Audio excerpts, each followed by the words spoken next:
Good evening. Welcome back. Thanks for joining us tonight. If we haven't met yet, I'm Neil Chase. I'm the CEO at CalMatters. We are the nonprofit news organization that covers California. And it's a real thrill tonight to have you here in Sacramento and with us virtually statewide for the first CalMatters Ideas Festival. We are very excited tonight to partner with our good friends at Zócalo Public Square.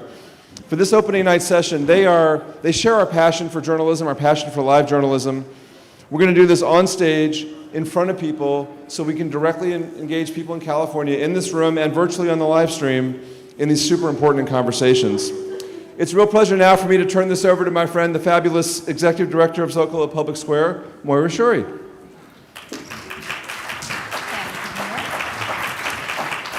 Hi, everyone. Good evening.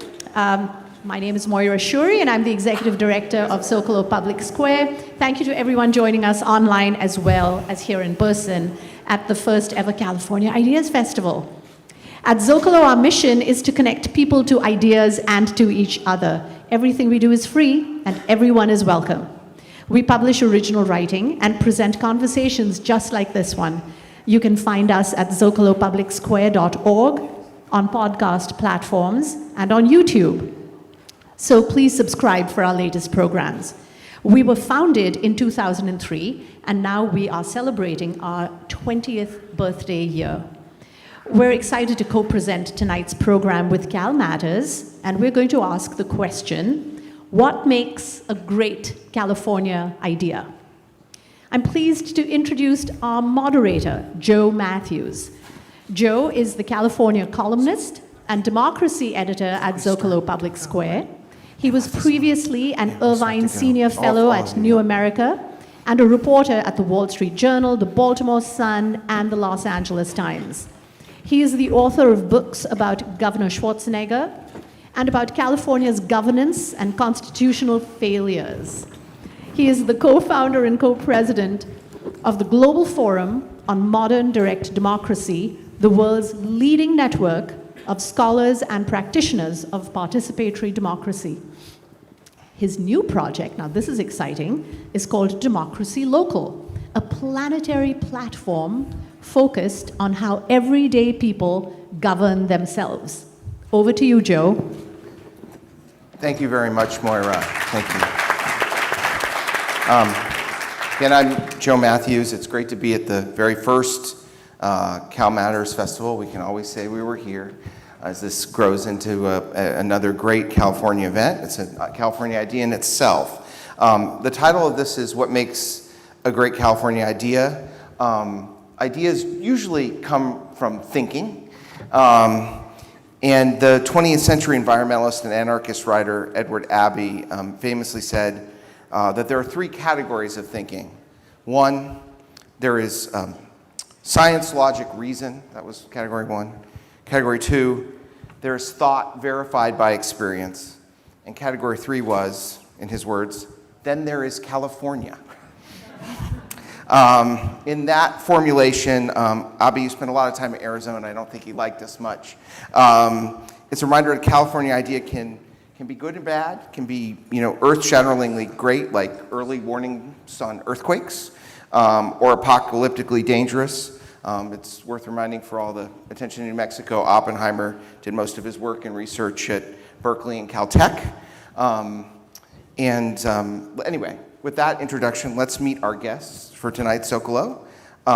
Starting on my left, Anousheh Ansari is CEO of XPRIZE, the world's leader in designing and operating incentive competitions to solve humanity's grand challenges. The first female private space explorer, the first Muslim woman in space. She's a global presence in future positive tech markets and a voice for women within STEM and entrepreneurial industries. Ansari and her family sponsored XPRIZE's first venture in 1994, the $10 million Ansari XPRIZE that ignited a new era for commercial space flight. To date, XPRIZE has launched 30 prizes offering more than $500 million and hosting over 35,000 innovators in its competitions. To the left, a familiar figure for many here is Tani Cantil-Sakauye, who's president and CEO of the Public Policy Institute of California. She holds the Walter and Esther Hewlett Chair in Understanding California's Future. From 2011 to 2022, she was the 28th Chief Justice of California and chaired the Judicial Council, the constitutional policy and rulemaking body of the judicial branch. She was the first person of color, the second woman to do so. And she's a local. She's a Sacramento native, alumnus of McClatchy High, Sacramento City College, and you went all the way to UC Davis after that. Klaus is the founding director of Carnegie, California, which was started last year. It's the California arm office of the Carnegie Endowment for International Peace, and an organization run by Tani's former Supreme Court colleague, Tino Cuellar. It must be, the think tank's so much more exciting than the court, I guess. That's what that means. A little bit. Yeah. He is a leading scholar in the nexus of urbanization, geopolitics, and global challenges, experienced practitioner of subnational diplomacy, and the author of The Belt and Road City, another book of Forging Capitalism, and then Elvis is Titanic, Classroom Tales from the Other Iraq. Thank you for joining us. I'm supposed to remind the audience now that we'll be taking questions towards the end of the program. And if you're watching online, you can submit questions to the live chat on YouTube. I want to start with Anousheh and ask about the XPRIZE, which itself is a California idea. So, it's an idea about finding great ideas. What's the inspiration of the XPRIZE? How did it start? Whose brain did it pop into? So I like you had the 3 categories. Yeah. And I think XPRIZE exemplifies, sort of when you crash those 3 categories into one, because it's based on science and facts, comes with experience, but it involves a lot of imagination. So what we like to say is we set a bar high at audacious but achievable. And the first audacious idea that we had, which launched the competition, was to, inspired by how Charles Lindbergh flew from New York to Paris to win a competition and change the whole aviation industry, what if we could do the same thing for space? What if we could create a whole industry that will change the way we access space? And the idea was to ask the world to go build a spaceship in their garage and go to edge of space, 100 kilometers, demonstrate they can do it twice within 2 weeks, and then win $10 million. So it was very simple, very clear, but very audacious. Especially back then, there was no SpaceX. Nobody talked about space. Investing in space was completely crazy. And regulation actually didn't allow for commercial companies to launch to space unless it was contracted by government. So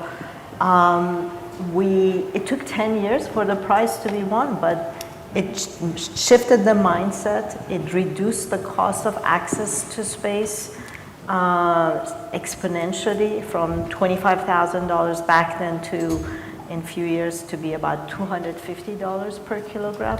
And that's a game changer in what industries can exist in space now. So you've had so many different XPRIZes, mentioning the pandemic-oriented ones.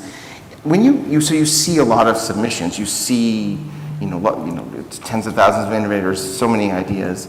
Do the California ones stick out, or in this era, do they come from California, or are they sort of global collaboratives, like the folks who, created the COVID vaccine? I mean, is there a California nature? Can you spot a California idea? Does it walk up and quack differently than the other ideas? Well, the winner of the first competition was from California. It was Mojave Air and Space, amazing aviation engineer who designed Spaceship One. So it was California sort of set the stage for the first winning, and a lot of now space-based companies are here in California. But I have to say, we have made an effort to make sure we democratize innovation and reach out to the furthest corners of the world to get innovators. So we have innovators from 174 countries, and we always have participants from California. Half of our teams come from the US. So, California, Silicon Valley being sort of at the heart of a lot of innovation, so naturally we get a lot of them. But I think we have a fair share of winners from other states and outside of the US. Thank you very much. I'm going to go to Tani next. And your PPIC, you're 30 years old, leading think tank of our state. No offense to Carnegie or my colleagues at the Berggruen Institute in Los Angeles, where I'm a fellow. But what is it that you do? I mean, what does PPIC do? Are you supposed to produce ideas, inspire ideas, refine ideas, keep the crazier ideas from going off the road and ruining the state? What is PPIC's relationship to ideas? Yes, all of the above. We are an institute that is 30 years old. We are a research think tank, but I call us a research think tank plus, because in addition to our experts, our fellows, our PhDs, and our research associates, we do a lot of outreach. We do a lot of public events. We do a lot of convening of diverse voices. We like a good civil rumble in a safe space to find out what are the issues, where do you stand, why do you feel that, what should our researchers look at. We consider that with our research, we head off bad ideas, like with our Water Policy Center, when some regulations came up, we quickly weighed in that the cost of conservation would be incredibly costly. We also produce great ideas when we go into higher education. We created a model for determining that 5 years from now, California will need approximately 1 million more people with college degrees in order to meet our growing economy. And so our numbers helped inform the UC and CSU numbers and goals for people with college degrees. And we've also done a lot with K-12 public funding and the tools that model that to be transparent, because we know the value of education in California. And California is a premier state for education. We ensure that it reaches everyone, that everyone has access across the board, rural, inland, coastal as well. And so we produce ideas based on research and data. It's peer reviewed. We take it on the road. We do a lot of videos. We do a lot of events here. We do a lot of events in San Francisco, because we hear from diverse voices, and then our PhDs get to work. And then we have an entire professional team that puts product out. Okay. So a follow-up question to this. I mean, I almost want to do my Newsom impression here. It's the fourth largest economy. We just passed Germany. America's coming attraction. Da da da. I can't quite do it. It needs work. Pretty good. But there's several Californias out there. Our regions have the size, some ways the character of states. Their economies are very different. Does the meaning of what a California idea is, particularly in kind of the economic realm, the regional economy realm, is that sort of different where you are? And do you find yourself sort of differentiating? There's a different California idea for the San Joaquin Valley than for the North State than for, what we're now calling the Lithium Valley east of San Diego? Most definitely. We recognize California is really diverse in regions. We recognize urban, we recognize rural, inland, we recognize coastal. And there are different regions, and they're all different Californians. I mean, we tell ourselves California is swimming and sinking and treading water, and the answer is yes. Ian and I were on a panel together, an event that talked about rural and inland California and how different that is and the needs. So at PPIC, we are statewide, including with our survey. So we take into account the different regions. Our survey disaggregates our numbers so that legislators can know what's happening in their district. And the same is true for when we talk about CSU and UC, and community colleges, who is it reaching? And we just launched an economic policy center to talk about labor and workforce and all the different stratifications in California and the education needed to get there. Thanks. I'm going to want to go to Ian now. Einstein said, if at first the idea is not absurd, then there is no hope for it. I was like that. And, it's an absurd place we're in. We have our absurdities. Maybe that's, we produced a lot of ideas in this state, some great ones for the world. We gave them Hollywood, Silicon Valley, obvious, the jacuzzi, the martini and the Mai Tai, okay? Korean barbecue taco, Dreyer's Ice Cream and Baskin Robbins, that's Oakland and Glendale, by the way. Fantasy football and the West Coast offense, okay? The squeegee, all right? Scientology and modern Pentecostalism, and the right to access the entire coast, at least where the sand is wet. So, but your job is about connecting California and the rest of the world, and you know, this international think tank and such, and you know, we've got all these ideas. We keep giving them so much, and now, you know, the rest of the country, what are they doing? They're banning us. You know, they don't want to teach ethnic studies. That's a California invention. Intersectionality, you know, might, you know, a book about that might get you on the list. That's an invention out of, you know, when Kimberly Crenshaw was at UCLA. So, you know, do they not love our ideas anymore? Do they not appreciate us anymore? What is going on?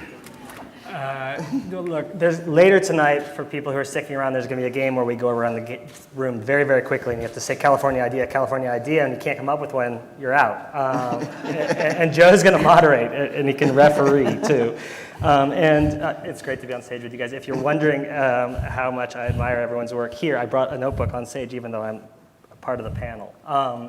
So it's interesting. I run the California Center for what is the oldest think tank in America, one of the youngest think tanks in California, that is dedicated to international peace. And that sounds sort of silly, but in some ways, although that isn't a California idea, it feels like it's one that continues to resonate in California. And when Tino, my boss and colleague, and Tani's former colleague, is asked what we do, he sometimes says, you know, we try to bend the arc of history with ideas, which is playing off lots of different things. And then you can take it down to various parts, which is, you know, teachers and professors bend the arc of history with ideas as they are expressed to students and shared with students, and as they nurture and seed new ideas. We do it through research and the exchange of ideas with policymakers, with industry, with stakeholders in all parts of California, but also all parts of the world. And the interesting thing about California as a place for ideas and great ideas is how does it conceive of its place in the world as an agent for collaboration, for friendship, for competition, ultimately for something like international peace or assessing global challenges like climate change. And we're here in part because we think California has different ideas for doing so, can represent itself differently, and we can perhaps get to that in conversation. But this question of our relationship with the rest of the United States is to me a really fascinating one, because you sort of did this fourth largest economy, fifth largest economy. We like to actually speak of ourselves as Californians, I'm native to California, as a place that is apart. And I think that categorization, we're the fourth, it's actually the fifth largest economy in the world. But if you look at polling or surveying that we've done about how Californians think about our role in global affairs, it actually doesn't track that differently from the rest of the United States. Now, there are some important differentiations that we could talk about, including how much we value human rights as an example, or action around climate change. But when it comes to global connections, we are much more like the rest of the United States than you'd think we are. Let me ask you to go there a little bit more. I mean, I'm here in part because of California's leadership in the making of weapons of war, right? My mother's family were Dust Bowl Okies, who were fortunate enough to end up, at North American Aviation in Rockwell, making planes and weapons, right? And they got their education that way, and other part of the families from the Navy. So how does it, I mean, you mentioned, we're maybe a little more open to diplomacy or human rights. What's the case for California, or is there a different California idea of peace? What's the case for California as a force for international peace? Tani and I were talking earlier about what's going to happen on stage, and one of the things I did not prepare for was the question, is there a different California definition of peace? There seems to be thoughts that Californians have, at least so far as we've surveyed them, as it comes to how diplomacy and foreign affairs should occur. And one of the things that you're not seeing in this state, and we have another survey in the field right now, but that we haven't seen thus far, is an inclination to close borders or to close diplomatic practices or discussion and dialogue abroad. And so 2-to-1 Californians in all regions and across races, education level, income level, believe that what happens abroad affects their well-being. And with that comes a support for diplomatic engagement and engagement in development. Now, you can find other parts of this country where you won't have those numbers, where you have some, the echoes of America First and a new version of that, but it doesn't seem to be very resonant in California.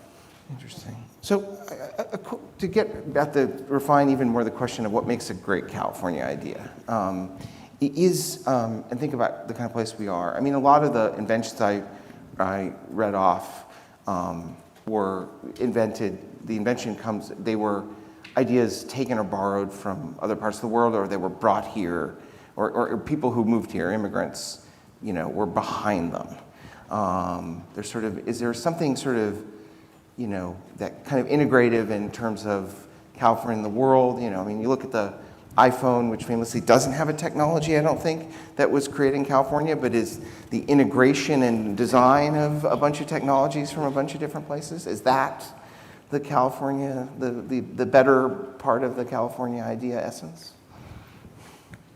I would say what's unique, I think, in California in general is, and it's an essential part of entrepreneurship, is this notion that failure is not a bad thing. It's not something that people are afraid. So experimentation happens, and that's where you have innovation. So I think in many countries and also many states, people are not that open and sometimes even proud of their failures and the lessons learned through those failures. And I think that's why you get some unique, extraordinary ideas coming from California, specifically areas where technology is at play, and you get these big innovations that are world-changing because you're permitted to really go out there and really do crazy ideas.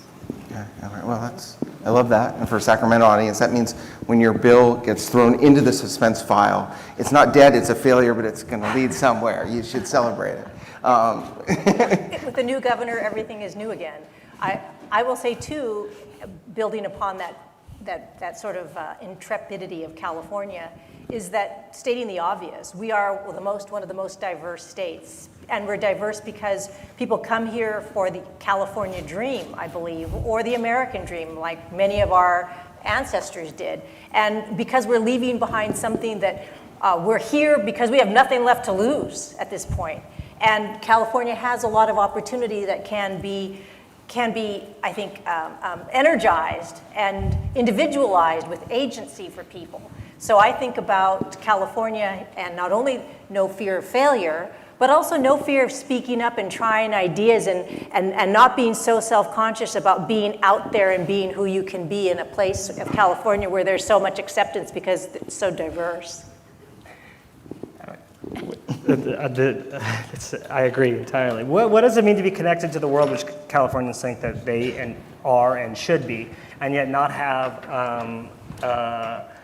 an institution that is charged in the sense that the State Department or that the national government is charged with conducting that work? It means that the movement of ideas and the movement of people and the movement of goods is something that we're all engaged in quite a sort of a leadership kind of way, and I think that leads to a comfort. A comfort with sort of being wrong, with things that are different, with having to be on the edge and in conversation in ways it doesn't necessarily feel like you are, to put it politely, in other parts of the United States where other people are in charge of global connections. Excellent. Well, I write a lot of columns that are wrong, so maybe that's why I found an audience here. So one thing I wonder about California ideas, I think a lot of the ones that end up in public policy, and maybe this isn't spoken about, we do have one expert in urban such here, but the 2020 census says that California has both the highest urban population density and the highest urbanization share of total population among the 50 states. We are an urban place. We don't think of ourselves as this. Does a lot of our thinking, do a lot of our policies actually, without us saying that, are really about the fact that we are in very urban places? I mean, even our smaller places can be, quite dense in their population. I mean, are we, it's urban living, it's, you think of, things we've done in criminal justice, things we've done in immigration, is that a through line for us? Or XPRIZE and the work you're doing on wildfires. I think this is a classic example of sort of innovation meeting with this rural-urban issue. Yeah, I mean, we look at, I mean, I don't know if being urban has shaped what we do, but we can see problems, different problems in society right in our own backyard. So homelessness is an area where we're looking into how can we really make a difference. And it's a problem that you see in different parts of the world, but again, in California, you see that right in our backyard, or wildfire. So when you experience these things so close and personal, it helps you focus and be able to put the attention you need on solving those problems. So in that aspect, I think it does affect us. I don't like the traffic about it, though. The density doesn't help the traffic. I'm going to join in on that to say, you know, California is a state where we recognize that there are multiple Californias, and we show a lot of deficit, unfortunately, in rural parts of California, like lack of community colleges, lack of digital access, lack of mortgage-paying jobs in rural areas. And to hear legislative leaders speak about this, the view is that sometimes we forget that a lot of the rural areas of California produce a lot of our energy and all of our ag. And then when policy is made in the capital, sometimes those voices are not as strong or heard as a result of this more urban population that is driving a lot of policy. So there is an unevenness in California, but a recognition of trying to overcome that.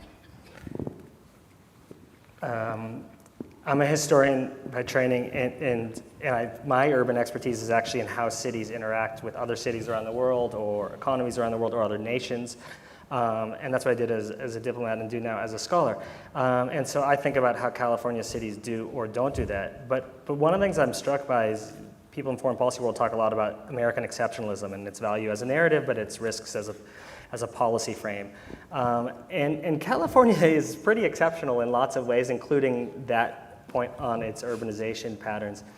Most of history has, the organization of the political state has been an empire. And in most of history, according to Patrick Joyce, a historian, people have lived in some akin to a peasant state. And we exist as the biggest state in a nation state with a highly urban population. Like in the spectrum of history and political order, we're very unique. And then when you talk about our urban patterns, we're actually not like mega cities, which you're seeing elsewhere in the world, but we have like secondary and tertiary cities too, right? But to the initial point, I wonder how many in the room would have sort of, that would have resonated with, and that we think of ourselves as one of the great urbanization experiments within a nation state experiment in human history. We've said a lot of pleasant things. There is this idea, particularly with regards to technology, that we are going to end humanity with our ideas.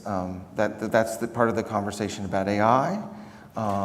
You know, our friends on the peninsula with their social media and their tech are disrupting lives. There's conversation right now about regulation of social media, and you know, is there something? You know, one of the gold rush at some level, right? Is this signature thing that creates the modern state? Some say the modern America, right? Before the gold rush, it's this pretty dull, you know, Puritan place, and then these guys come into it in this, you know, rush, and America becomes about getting rich as fast as you can, right? And moving fast. Move fast and break things. Is there something irresponsible about us? Do we have a special tendency to go too far and being willing to accept failure, willing to do things that will hurt the world and hurt other people? Well, as an organization that is deeply rooted on the fact that innovation can also save us from all the problems we have in the world, I think it comes down to whether we choose to be responsible about how we innovate. And I have to say, I listened to the previous panel also, at some point in time, our regulators fell behind how fast technology is moving. So they've been playing catch up. I come from the world, I started my career in telecom, highly regulated industry. So we were innovating, but there were guardrails.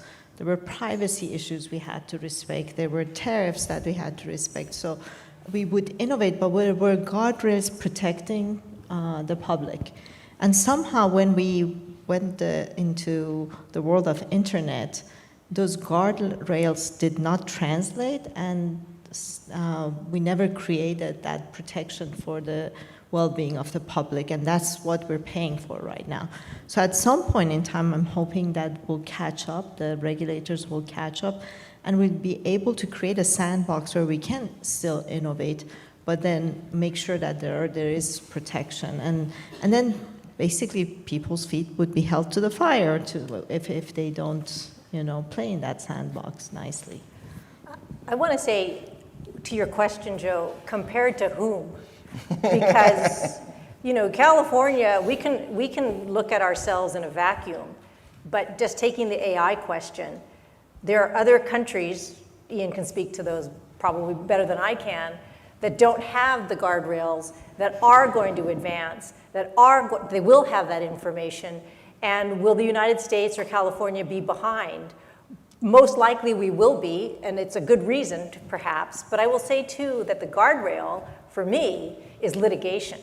And we are, California, not shy about litigation. We'll bring those intellectual property, we'll bring those regulatory actions, and I think that that's healthy in terms of, because I worry that our policymakers, our courts will never catch up with technology. And I can attest to when courts had computers and didn't know what to do with them and put them in corners because they just didn't want to plug it in and try to figure it out. So I think that we have to expect the world is on the move. We have to be competitive. We need the guardrails, and litigation provides some of those guardrails. And in the experimentation, the laboratory that is our federal system, some of the most innovative regulation or legislation around AI that we're seeing is with regards to liability. And so I totally agree. I mean, just to play a little bit, Joe, because we haven't known each other that long, but I feel like part of what we're supposed to do here is be provocative and have fun. Yes. Should some of our ideas be regulated more? Should there be regulation of California ideas because we have particularly dangerous ones? I would say from my experience in life, and I'm sure lots of people share this, if I go to London or New York or Paris or Sydney or Buenos Aires, my ideas are regulated in the sense that they tend to fall outside the box in many ways. And that's true for Washington, D.C. in my experience there as well. I mentioned that sort of spectrum of some people call it an Overton window, but comfort with failure, in part because if you actually look around the world or have conversations with subnational leaders, say in sub-Saharan Africa, about how they feel about AI, their focus is much more on how they can use it to create jobs and deliver services better. The fear quotient is balanced by a sort of optimism and benefits quotient. And one of the things that's exciting in the United States for me is that you can have this spectrum of people who are sort of looking at benefits without proper regard for risks, but then lots of other people who are thinking of risks and coming with various systems from regulation to liability regimes to sort of try to rein that in. And we do that dance as a nation. We don't do it just as a subnational jurisdiction. And it's a mini version of what you see around surveying around AI globally, but we get to have it within our domestic frame. But are we? There's something about our self-conception is apocalyptic, right? I mean, we live in this place with the earthquakes, the terrible and worsening wildfires, the mudslides, those all sorts of things. I mean, there's this, I don't know, I think my mother is an apocalyptic person. She's always teaching me about, what to do when the earthquake happened. That it was all gonna end soon. And, and we have a whole industry that one of its favorite, storytelling industry, one of its favorite things is the end of the world, right? It's a genre. There's the apocalyptic, there's the post-apocalyptic. Is there something about that knife's edge that we sort of exist in that that gives, that inspires thinking? Does that inspire ideas? Are the XPRIZE ideas apocalyptic? And when you see a lot of them, I mean, do they respond to an apocalypse? Is there something about us that takes us to great but also terrible places? I think when you live in that type of world where you're always on the edge of destruction, that means you take risk. So I think this is what is great about it. When you know these problems, again, when you live and you can see wildfires approaching your house and it's going to happen, and you can't even insure your property anymore here about, when it comes to wildfire and other things. These things are, some maybe even inevitable.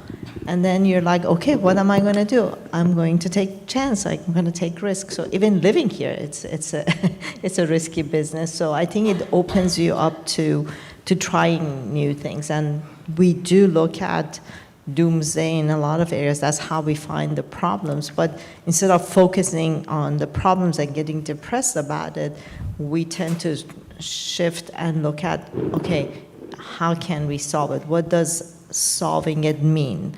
Let's create a vision of a problem that is solved and put those criteria out there and then tell the world, hey, let's build something that can solve these problems. And I believe a lot of our competitions in the next 5 to 10 years, some of these big issues, climate, global warming, wildfires, water desalination issues, these competitions will definitely put scalable solutions out there, and you will have actually solutions that you can point to and say, we can fix this. I have 3 words when you brought up that. Y2K. Did you have a backpack? Right? I mean, government, essential workers, there were 24-hour man or people posts, Y2K, you had your backpack, you had your hard hat, you moved all your money out of the bank and into some kind of mutual, we took these crazy, I want to say, preparation and because of the unknown, but I think it goes to your point. We prepare for it. We know we're mortal, we prepare for it, and I think we do the best we can under the circumstances. Y2K, just you can bring it up in almost any conversation, and it's an exciting intervention. I wonder, and this is a sentiment thing, it'd be fun if we had little clickers in the room. One of the things that I experienced when I moved from the East Coast to the West Coast, and also moved working on issues from a California perspective as opposed to, say, the IPC, the Intergovernmental Panel on Climate Change, which I've done a lot of work with, is a sense, and I could be totally wrong about this, and it's why it would be great to test it, of fatigue and it being late on lots of issues. And action is urgent, but there's also this not doomsday narrative, but oh, well, humans have been around a long time, we've done a lot of damage, and there's only so much we can do to address it. Or American democracy is near its sort of point of collapse. And this is true in a fair number of parts of the world. And when I come out here, I'm actually quite struck by the sense of it being early on many issues.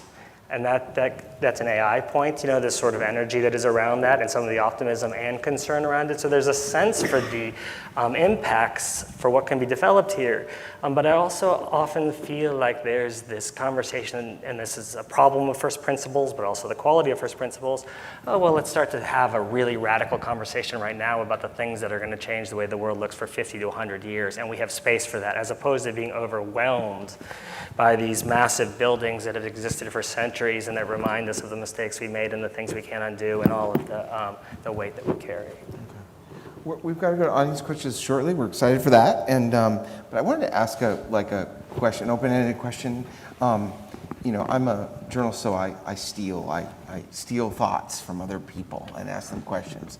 And I kind of wonder where you look for thinking. I mean, I'm always struck that particularly in this time where things get narrow, things get segregated, there's not a Josiah Royce anymore, right? For those who don't know the name, that's the Royce of Royce Hall, where you see the encampments on when they do stories about UCLA protests. But he was born up the road in Grass Valley in a mining camp in 1855, raised in San Francisco, educated in Berkeley, one of the first graduates. And he was like this totally crazy scholar. He was a scholar of Sanskrit. He wrote on Buddhism. He had ideas about the scientific method, religion, psychology. He ended up being the president of the American Psychological Association. He had invented concepts in insurance, thoughts about race relations that actually sound fairly modern, social ethics, and then laid important foundations of logic, mathematics, cybernetics. I mean, he gets. Do we have any thinkers of that breadth anymore? That's my first question. But more importantly, I mean, who are the people you steal from? I mean, are there thinkers in California that you go to, that you read, that you sneak things from? I'll start. Because I have a good answer to this question. The thinker I steal most from is the city manager of Watsonville, who used to be the city manager of a little town called Gonzales, who's weirdly broad and thinking about anything that involves a locality or governance in small towns. And he grew up in an even smaller place in Yokern, in the western Mojave. His name is Rene Mendez. But anyway, I mean, do you have is there a big, broad thinker out there? And if not, who are you stealing from in the meantime?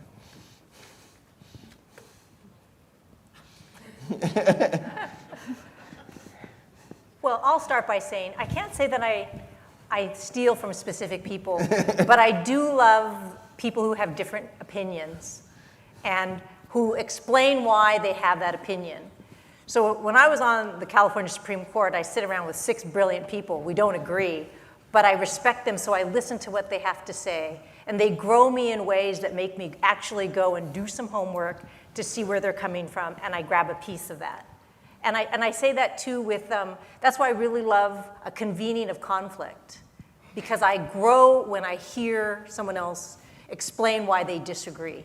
And so I look for contrarians in what I read and in work that I can have a conversation with them.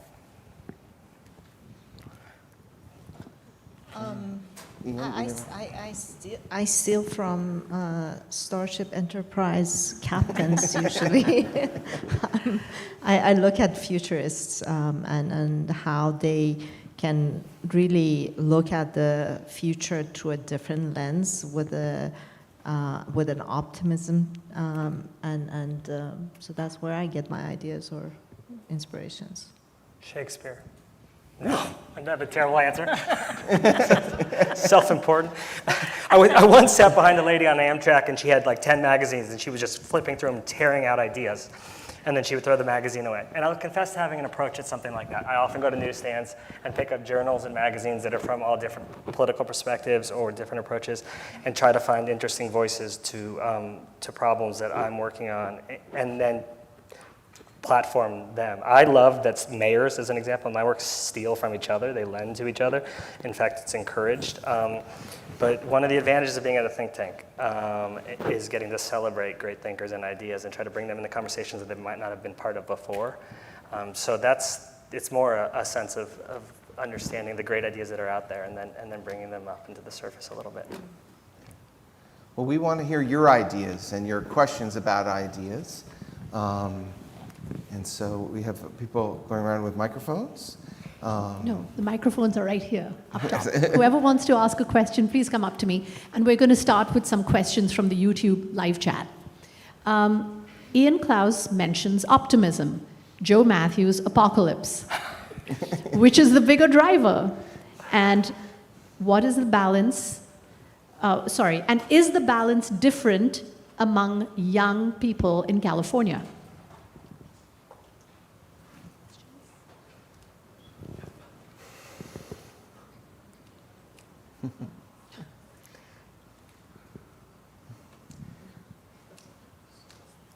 Well, the polling doesn't show a lot of optimism amongst younger people.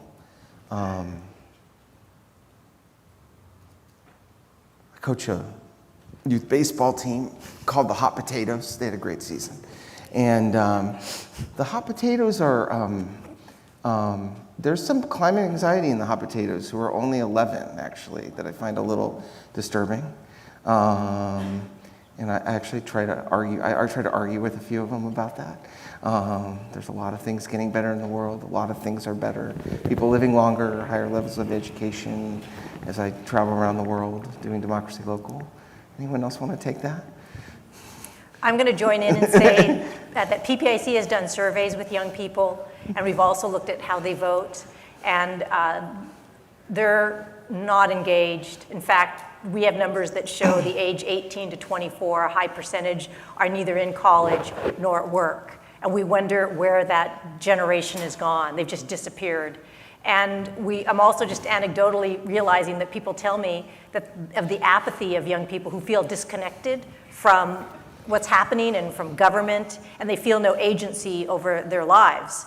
And so we're starting a civics engagement piece because we think we need to show how it is accessible and it depends on you. And so we want to provide that to young people.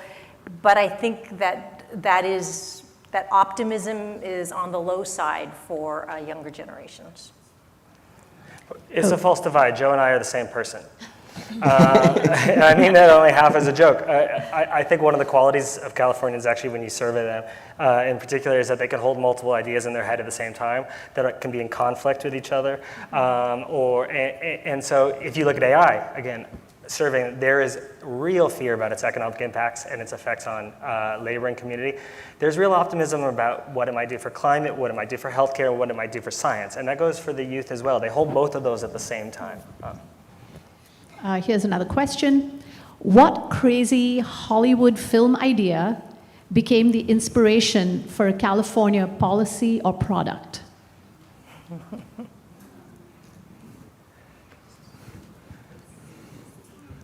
If anyone has that answer, I'm going to steal that idea because it's why we're here. I mean, I always feel like the Cheech and Chong, films are important to what's happened to drug policy. Would that be Reefer Madness, Joe? Yeah, but also, Born in East LA is actually a great document. The Cheech from the I'm from the 80s. Sorry, a child of the 80s, and yeah, I mean that's our different approach to immigration, which came up in this conversation, reflects that. Cheech is a veteran, and he doesn't actually speak Spanish. He speaks German, and there's some conceit. He crosses the border in a different direction, but there is that sense of we're all in this, and that's reflected in sometimes what I've seen the LA Times call the sort of the California suite or the California citizenship we've created for unauthorized immigrants. I see a direct line to Born in East LA. Here's another question.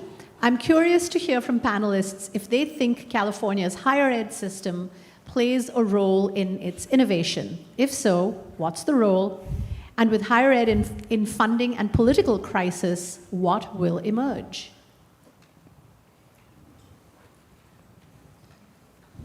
So I think definitely the higher ed in California has played a huge role in the ecosystem that has been built around innovation and entrepreneurship, and continues to be an example where other parts of the world, other cities are trying to replicate.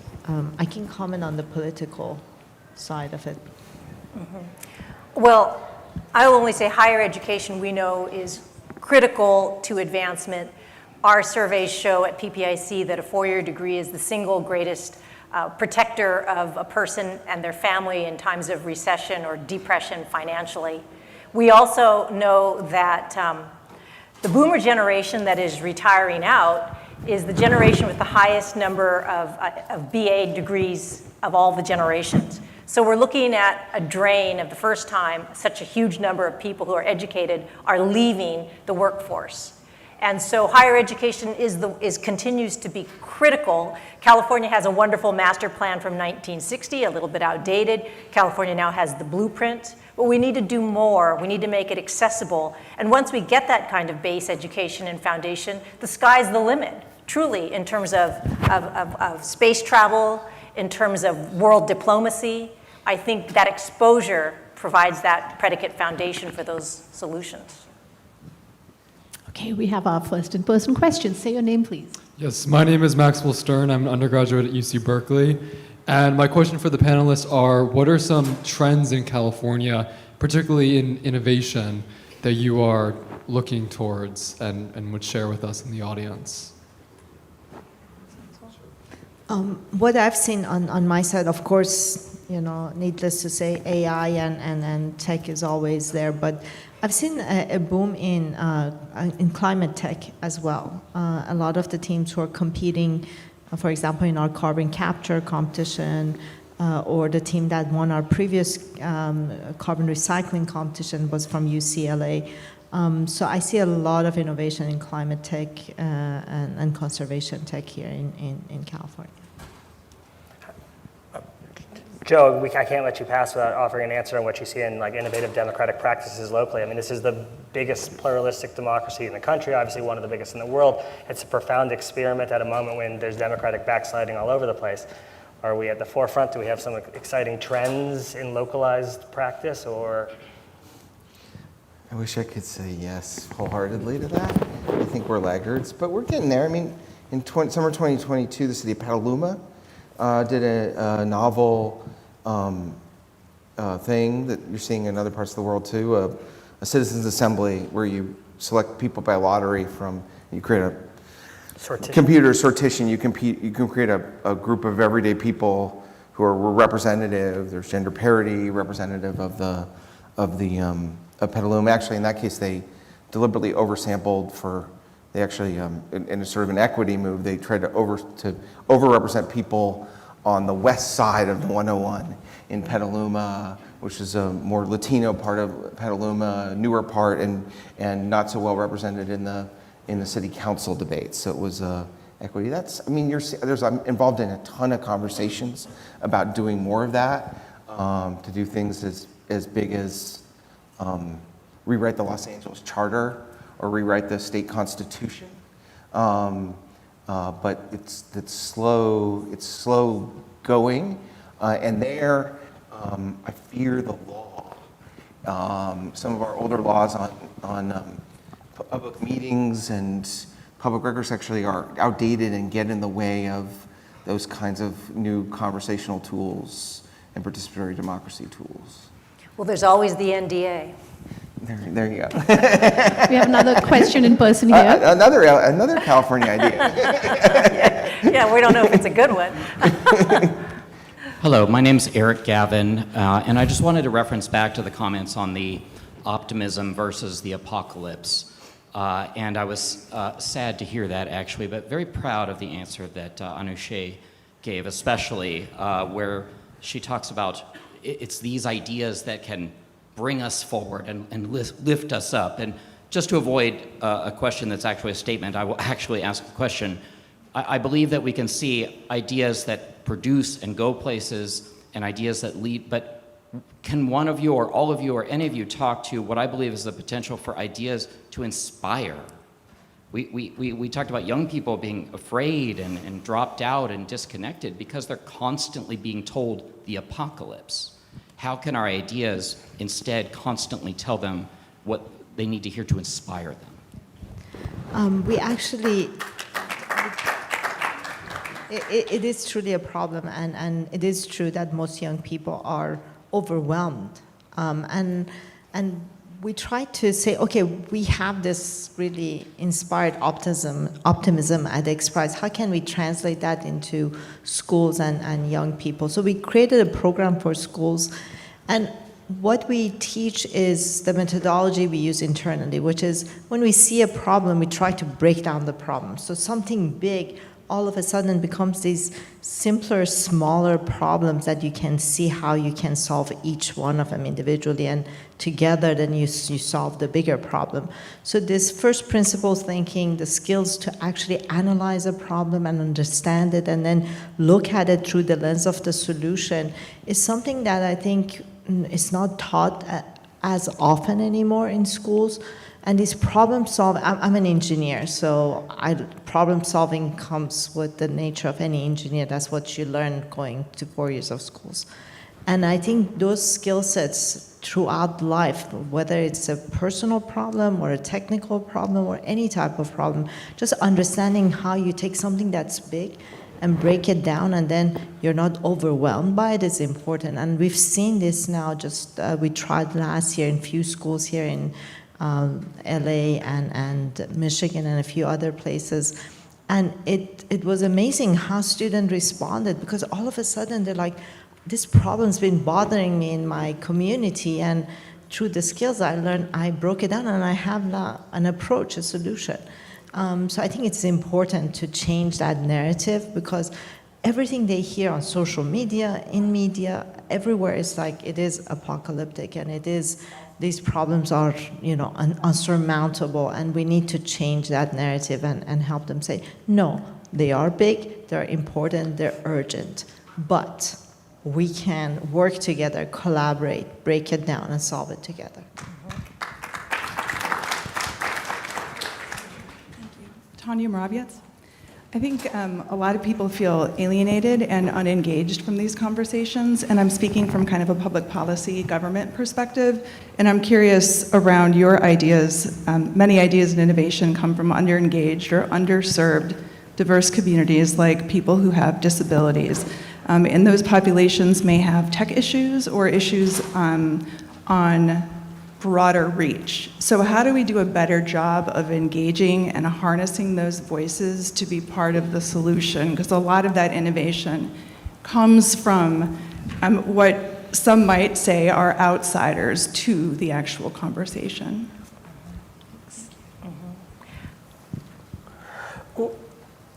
First of all, I think the kids might be more all right than we think they are.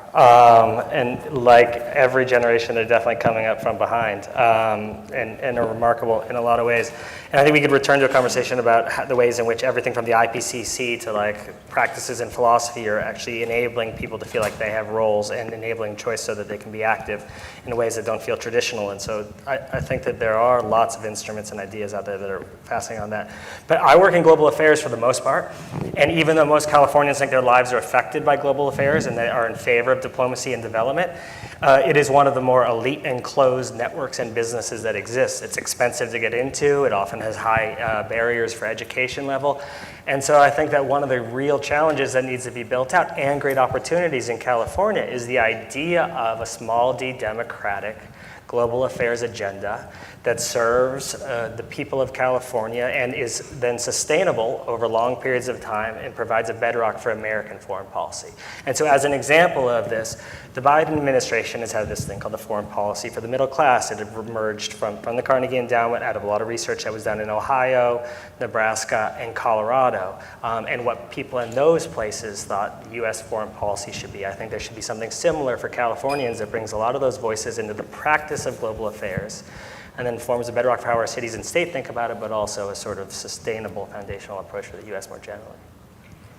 I want to add to that to say, in my experience, belonging is local, and it's sort of neighborhood and community-based, and there are barriers to that and distractions from allowing that to happen organically, that happened before the internet, before Netflix, before streaming, before all of these different distractions keep us into ourselves. And so I have been a strong proponent, and we still are at PPIC, with civics education and engagement, starting in elementary school and high school and bringing together diverse groups of students on projects and bringing them together with adult volunteers in the community, in the schools, and having them do something something together, like clean up a park, clean up a river. It starts small, but that's where agency comes from, and that's where inspiration together comes from, and that's where that personal touch comes. And it comes, and also just getting to know each other and feeling like you're part of something outside of yourself. And we hope to build on that and grow it so that people begin to feel more connected in their schools and their communities. And we also hope to reach the parents and the relatives, bring them, have them become part of this. And we've seen some of this in the judiciary, where we started with K-12, and then during COVID, we brought in judges into classrooms by Zoom, and they spoke Spanish, and they spoke Mandarin to schools where they had those high populations of students. But really, I think the responsibility is on us as the adults to try to get young people and other people in the community involved. And it's you know, it's that old saying, if you want a democracy, you need to have started 300 years ago. We have to build it. And I think it's on us to build it, and it's on us to include people as part of that, and we all have a role to play in that. And I think the time is now. And I've said the time is now for 12 years. It's still the time is now, maybe more so. But I think we all in community, everyone in this room has a piece of that. All right. I think we should. Did you want to say anything? I think it is now time to close. I'm getting that signal. Thank you to our panelists, our guests for this wonderful conversation. Thank you to CalMatters for co-presenting this program. You can read and watch and listen to CalMatters as it grows. It's quite a remarkable organization. You'll be able to find a summary of this program on Zócalo's website in the coming days, as well as interviews with our panelists. Please subscribe to Zócalo's newsletter, podcast, and social media for more great conversations.